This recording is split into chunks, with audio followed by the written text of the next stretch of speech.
ناظرین آپ دیکھ رہے ہیں عالی نیوز میں آپ کا میزبان چودھری فضل الرحمان۔ پاکستانی زیر قبضہ جموں کشمیر کے ضلع بھنبر کی تحصیل سمانی کا یہ سپاٹ چٹی مٹی، اور چٹی مٹی میں جس مقام پر اس وقت ہم موجود ہیں یہ مقام اس رہائش اس بچی کی، نوجوان لڑکی کی ہے جس کا نام ہیرا بتایا گیا، اور ہیرا کی ایج 22، 23، 24 کے قریب ہے، اور اس کی شادی کو 5 سال ہوئے ہیں۔ اس کا 3 سال کا ایک بچہ ہے، اور اس کا خامد عمار موجود ہے اٹلی میں۔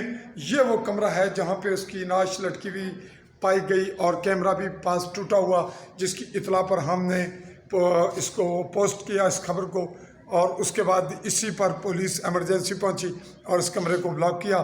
اس کے متعلق دیگر جو معلومات ہیں، جو انویسٹیگیشن ہے، وہ ہم جاری رکھے ہوئے ہیں، اور اگلے مرحلے پر ہم مزید اس پر بات کریں گے۔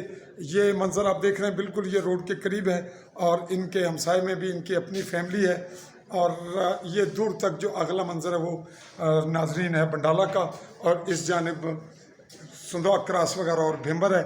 یہاں بچی کی نعش ملنے پر پولیس آئی، اور اگلی کارروائی اس کی جاری ہے۔ اس پر ہم مزید تحقیقی جو صورتحال ہے اس کو کرنے کے بعد عوام کو، آپ ناظرین اور سامعین عالی نیوز کے آڈینس کو کریں گے آگاہ۔ تب تک کے لیے میں آپ کا میزبان چودھری فضل الرحمان آپ سے چاہوں گا اجازت۔ اللہ